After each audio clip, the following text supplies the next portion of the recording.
نكبة، احتلال، تهويد وجدار عازل، وما بقي من الحق الفلسطيني سلبته صفقة القرن.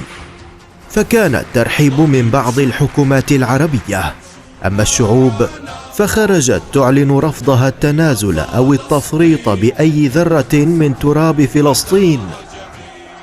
يا جماهير أمتنا الأحرار، يدعوكم الائتلاف العالمي لنصرة القدس وفلسطين للاستمرار بحراككم الرافض للصفقة والتطبيع والتغريد على هاشتاج ضد الصفقة والتطبيع.